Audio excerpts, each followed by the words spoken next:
he has a Nazi tattoo on his chest. He doesn't anymore. Nobody's perfect. Everyone makes mistakes. I made it in the back of my car, and then I passed it around to see if anyone wanted to sign it in support of Graham. We are your Grammarly, Graham. Despite the Nazi tattoo, sexting, abuse allegations, support for far-left Graham Platner still going strong as Maine's primary voters today as we try to find out who the Democratic nominee will be. Joining us now on his own busy primary day is Republican Maine GOP gubernatorial candidate Robert Charles. Robert, I know you want to get the Republican side, but first I got to ask you, I know you're going to appear on the ticket today, but I got to ask you about Graham Platner. How does that figure into your race? And this is where the Democrats wanted to flip the Senate. To flip the Senate, almost everybody says they got to flip Maine. Is this the guy to flip Maine? You know the residents of that state. Yeah, not a chance. Look, in my race, we're up by 20 points in the polls, despite being outspent 70-1. There's an incredible grassroots movement. People should watch Maine. Mainers are basically sick of the insider stuff that's happened up here. They're sick of the woke in their schools. They want their taxes cut. They want crime down, drug traffickers out. They want their energy costs down. We're the highest in the country, highest property taxes in the country. And we've got fraud everywhere driven by these Democrats that have essentially been taken over by progressives in Maine. So I think when it comes to Platner, look, I think what he telegraphs more than anything else is that these insiders have kind of emptied the barrel. There's nothing left at the bottom of the barrel. And so they've got him there and some candidates on the Democrat side in the gubernatorial race who really are just, bottom of the barrel. And I look around and I say, it's an odd time in America. It's an odd time in Maine.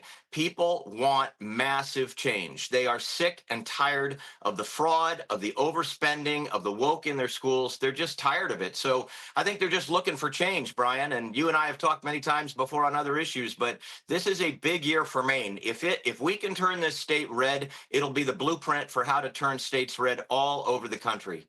I mean, it's got enormous potential. It just hasn't reached it of late. So, Robert, you're going to appear on the ticket today for the Republican nomination, but it's ranked choice voting. So people could say Robert Charles is number one. They could say Robert Charles is number two. How does that play out? Explain it to people that don't know the primary process in Maine.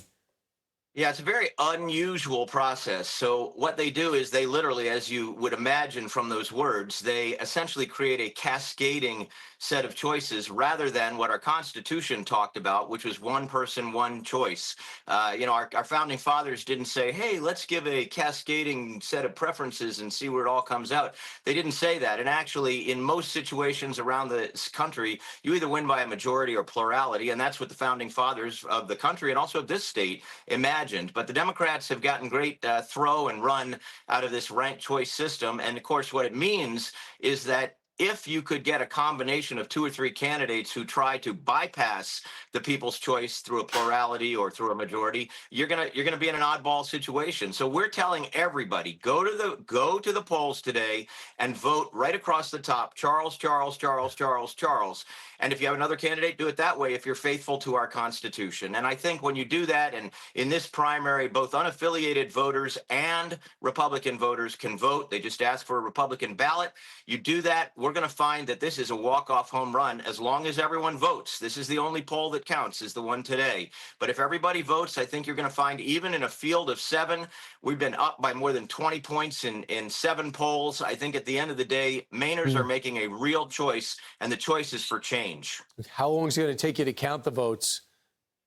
What a great question. We see what's happening in California, and it's a little bit, it gives you caution. So we don't want fraud here, but we're talking about a Secretary of State who's in this race herself, ironically, and literally is in charge of the process. So I hope and pray we get it done tonight, but it could take days, Brian. All right, Robert Charles, thanks so much. Best of luck. You worked hard.